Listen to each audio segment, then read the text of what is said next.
नमस्ते. श्री अम्मा भगवानांची आजची शिकवण अशी आहे, जे आत आहे तेच बाहेर आहे. मी टी भारती वारंगल रामण्णा पेटामध्ये राहते. मला ज्या क्षणी श्री अम्मा भगवानांबद्दल समजले त्या क्षणापासून आमचे आयुष्य अद्भुतरित्या बदलले. आमच्या परिवाराची काळजी घेण्यासाठी व सतत आमच्याबरोबर राहण्यासाठी मी त्यांची खूप आभारी आहे. मला पोटदुखीचा प्रचंड त्रास होत होता. माझ्या गर्भाशयात गुप्तरोग झाल्याचे डॉक्टरांनी निदान केले. भविष्यात माझे आरोग्य चांगले राहावे म्हणून गर्भाशय काढून टाकण्याचा सल्ला त्यांनी दिला. आमची आर्थिक परिस्थिती चांगली नसल्यामुळे या सर्व गोष्टींनी मी घाबरून गेले होते. मानसिक परिस्थिती चांगली नसल्यामुळे मी खूप चिडचिडी झाले होते. मी श्री आपतबांधव अम्मा भगवानांना प्रार्थना करायला सुरुवात केली.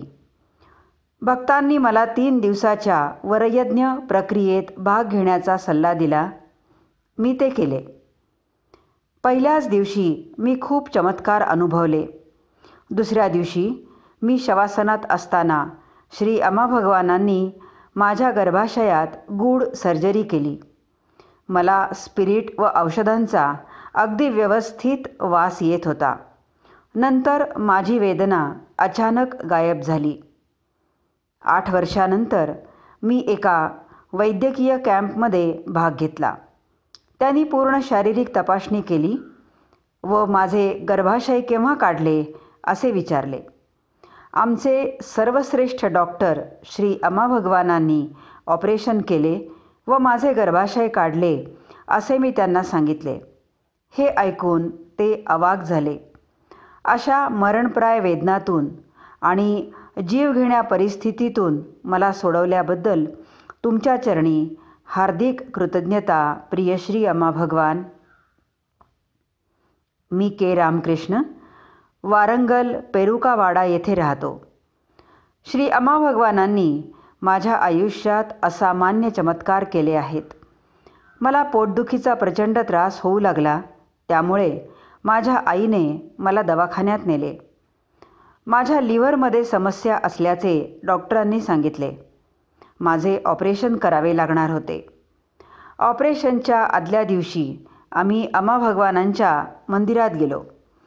एका भक्ताने मला शवासनात झोपायला सांगितले. श्रीमूर्ती समोर असलेल्या दिव्यातले तेल काढून तिने माझ्या पोटावर चोळले. ज्या क्षणी माझ्या पोटाला तेलाचा स्पर्श झाला माझी पोटदुखी एकदम थांबली.